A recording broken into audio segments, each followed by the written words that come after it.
Let me tell you what happened the day I stopped being married. It wasn't the cheating. Not exactly. Not even the lies. It was a stupid detail. A tube of red lipstick in the bathroom sink. That's all it took. You see, my wife Marla doesn't wear red. Ever. It clashes with her skin tone, she says. Too loud. Too needy. But there it was, bright, unapologetic, and definitely not hers, smudged on the side of the sink like a scar. That morning started like any other. Cold coffee. Phone on 4%. Empty side of the bed. The usual. I didn't even notice at first.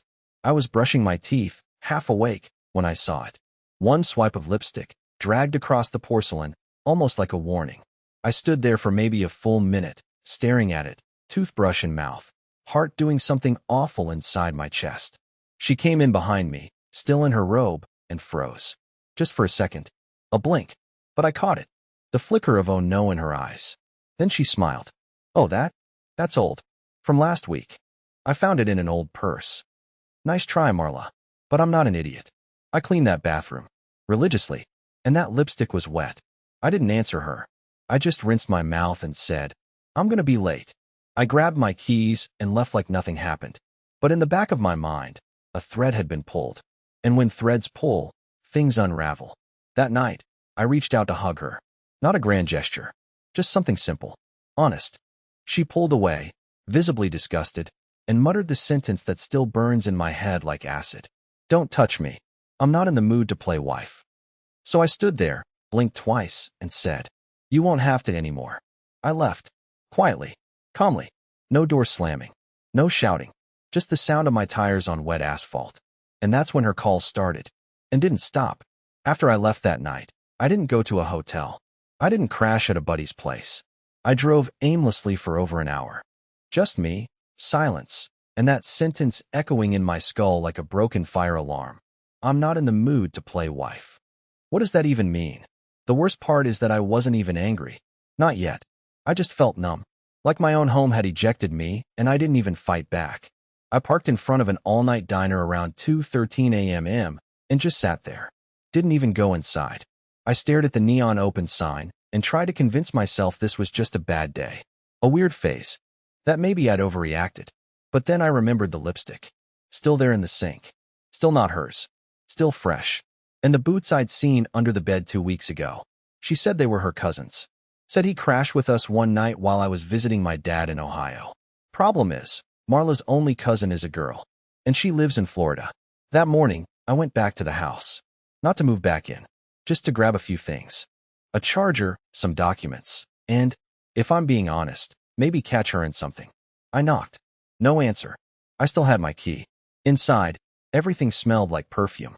Not her usual subtle vanilla kind. Something muskier. Strong. Masculine, almost. Then the doorbell rang. I froze. It was a guy? Younger than me, maybe late 20s. Hoodie, baseball cap, holding a bag from that overpriced sandwich place Marla liked. I opened the door before he could knock again. Hey, he said casually, handing me the bag. Order for Marla? I didn't even answer. Just stared at him. Then he smirked and added, She's usually the one who grabs it. You must be her husband. I said nothing. My chest felt like it had collapsed inward. He gave a little nod and walked off like it was nothing. You must be her husband. Not, are you her husband? Must be. Like he'd seen me in pictures. Like she talked about me. Past tense. I walked upstairs without touching the food. I wasn't hungry. I wasn't even really conscious of my body anymore. Just a floating mind in autopilot. I opened our closet. Half her stuff was gone. No note. No explanation. Just empty hangers. One side untouched. The other, stripped like someone vanished mid-move. And there, on the dresser, was something else. 2 wine glasses. One had lipstick on the rim. Red lipstick. She hadn't even bothered to wash them. I didn't plan to look through her stuff. I really didn't. But when I saw her laptop sitting open on the kitchen counter, unlocked, screen glowing, cursor blinking in the middle of a half-finished message, I froze. Something about the name at the top hit me hard. Dax. Not a coworker.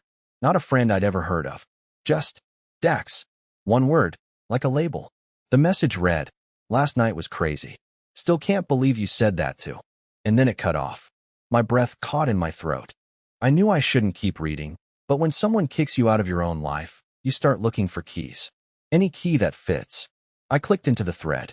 No password. No second thoughts. Just wide open like she wanted me to see it. Scroll. Scroll. Scroll. Weeks of messages. Some flirty. Some vague.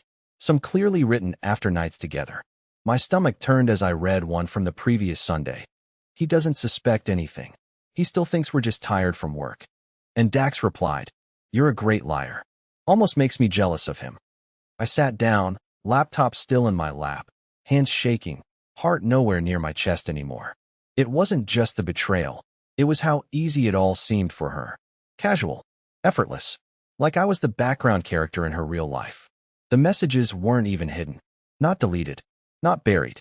Just sitting there, in the open, like I wasn't even worth the effort of being discreet. I closed the laptop slowly, and that's when I noticed something I hadn't seen before. One of the wine glasses on the table had a ring at the bottom, a circle of dried red. Same shade as the lipstick in the sink. Same brand she said she hated. I stared at it like it might speak. And then my phone buzzed. It was her. Again. 6th missed call since sunrise. I let it ring. Then it rang again. And again. I finally picked up, said nothing. Just breathed. And on the other end, her voice cracked for the first time. "Leonard," she whispered. "Where are you?" I didn't respond. I just stared at the wine glass and thought, why does she sound scared now? I don't know why I picked up. Maybe I just wanted to hear her voice tremble. Maybe I wanted proof she still had a pulse after everything I'd just read. I didn't speak when I answered. I just let the silence sit there, heavy, loaded, daring her to fill it with truth. For 5 seconds, there was nothing but air. Then, almost timidly, she said, "Leonard, are you there?" Her voice cracked again, and I hated how that still affected me. After everything, after the lipstick, the lies, the name, Dax, some pathetic part of me still wanted her to sound like she used to sound. Safe. Familiar. But she didn't. She sounded like a stranger on a bad phone connection, like someone calling from far, far away. I said 4 words. "Who is he, Marla?" Silence. Then a soft exhale. Then the worst thing she could have possibly said. "It's not what you think." That cliché, that ancient, insulting, throwaway phrase. It made something in me snap. I laughed. Just once. Dry. Bitter. And then I said, "You left your laptop open." That changed everything. I heard her breath hitch. A little gasp, like I'd caught her pulling the fire alarm. "Leonard," she said, suddenly sharper. "You had no right to." But I cut her off. "No right. You brought him into our house, Marla." I didn't shout. I didn't need to. My voice went quiet, cold, precise. "You let him drink from our glasses. Sleep in our bed. You played wife with someone else, and now you want to talk about rights?" That shut her up. I could hear her breathing hard. Then, quietly, "You weren't supposed to see that. I didn't want you to find out like this." And that's when I realized something terrifying. She wasn't denying it. Not even trying to lie anymore. She had only been hoping to control the moment I found out. To stay ahead of it. To own the narrative. I hung up without another word. I sat in that chair until the sunlight faded across the floor, until the laptop battery finally died, until the silence stopped feeling like safety and started feeling like rot. Then, just before midnight, a text came through. 1 sentence. 7 words. "We need to talk. Face to face." But all I could think was, where did she sleep last night? I didn't reply to her text. I didn't need to. She always assumed silence meant surrender, that if she waited long enough, I'd cave. But the next morning, I was still sitting in that same chair when I heard the doorbell. Not once. 3 short buzzes. Not frantic, but familiar. The same way she used to ring when she forgot her keys and didn't want to wake the neighbors. I got up slowly, checked the peephole, and felt something slide sideways in my gut. She was there. Marla. Standing on our front porch in that oversized gray sweater she always wore when she wanted to look soft, humble, pitiful. But she wasn't alone. A man stood behind her. Not close, not touching, but hovering just enough to make me understand everything before the door even opened.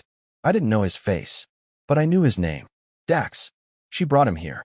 To talk. I opened the door and said nothing. Her eyes darted over my face, like she was scanning for signs of softness and opening. But there was none left. "Can we come in?" she asked, like this was a goddamn coffee date. I looked straight at him. Why would I let him into my house? He had the nerve to speak before she did. "I just want to clear the air, man." Man. That word made something cold flare in my spine. This isn't a misunderstanding, I said flatly. There's nothing to clear. Marla stepped in front of him, shielding him like he was the victim. He didn't know I was still married, she said quickly, too quickly. He thought we were separated. That's when I laughed. Not out of humor, out of sheer disbelief. So you lied to both of us, I said. Efficient. She didn't deny it, didn't even flinch, just lowered her eyes and said, I panicked. I didn't think you'd leave.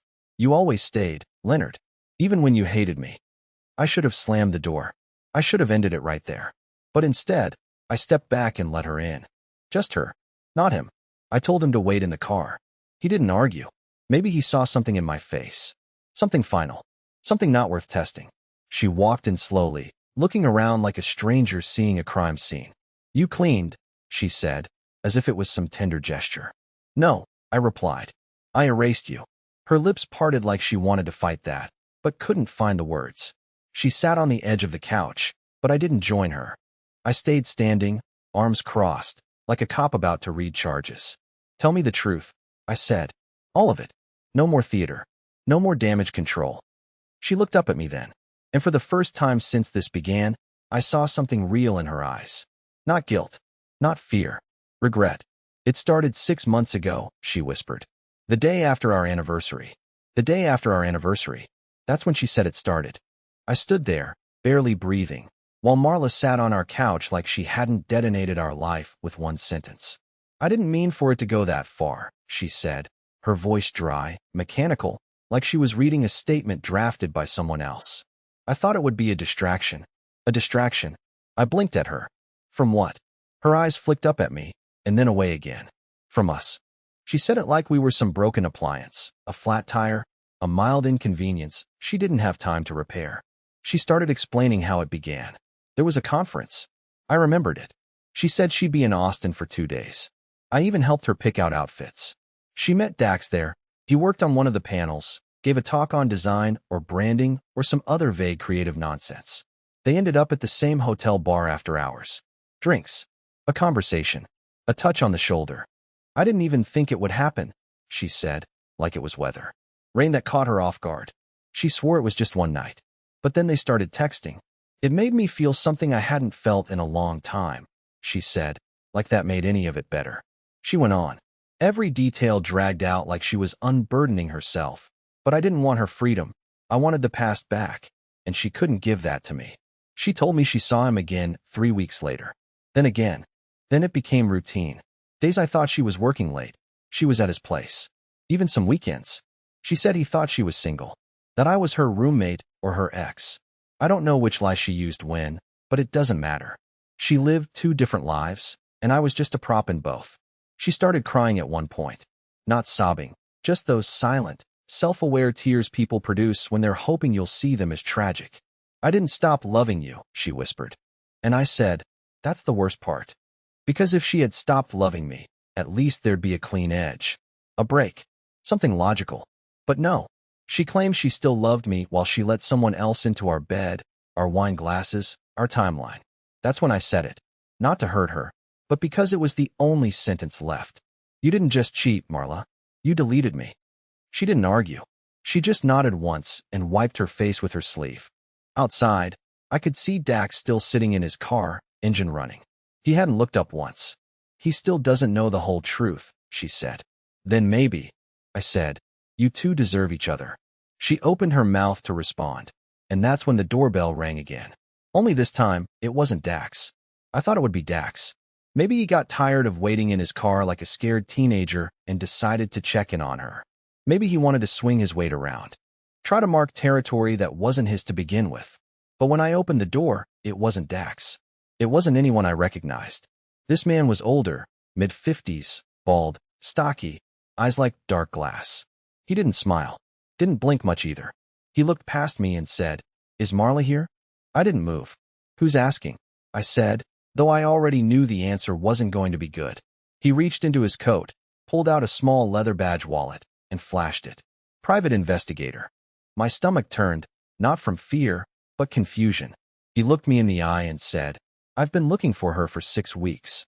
She's been in contact with a client of mine's husband. My mouth went dry. You're here because of Dax? No, he said. I'm here because of Rebecca. The name hit like a dropped brick. I didn't know a Rebecca. I didn't know what Marla had been doing outside of what she'd already admitted to. I didn't even know how much of what she'd confessed was real anymore. I stepped aside, and the man walked in like he had a right to. Marla stood up from the couch and went pale. Mr. Harden, she said under her breath. I didn't know you'd, he cut her off. You didn't return my calls. You didn't show up to the meeting.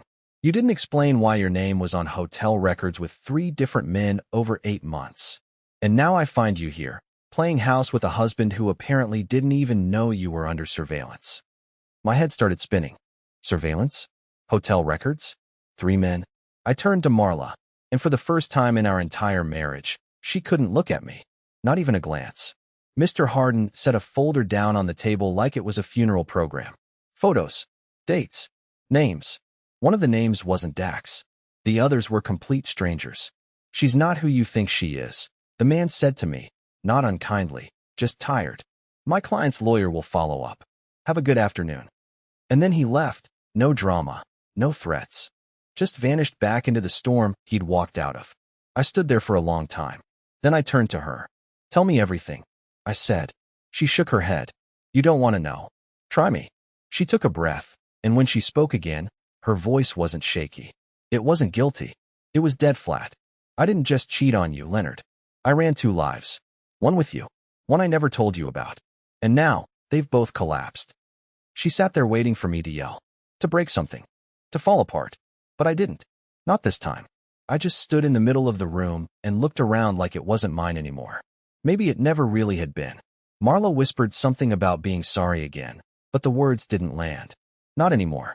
Not after the folder. Not after the truth I hadn't even thought to imagine. For the first time in years, I wasn't reacting to her. I was just watching her. Like a film that finally made sense in the last 5 minutes. She wasn't a mystery anymore. She was just over. I didn't scream. I didn't cry. I stood up, picked up my bag, and calmly said, You don't get to narrate my ending. She asked where I was going. I told her. Somewhere I exist on purpose. That was 2 months ago. I've been staying in a quiet little rental on the edge of town. Nothing fancy, but I cook for myself. I don't walk on eggshells. I don't second-guess silences. I've started reading again. Joined a gym. Even took a short solo trip just to prove to myself I could. The world didn't end. It just reset. And honestly, I'm not bitter. Not anymore. I think sometimes people lose themselves in other people and call it love. But it's not. It's camouflage. And the truth is, I let myself disappear. That won't happen again. Not to me. So if you're watching this and you've ever felt like you were shrinking in your own life, hear me. You don't need to wait for a betrayal to wake up. You can choose yourself quietly. No explosion. No revenge. Just a door opening and your own feet walking through it.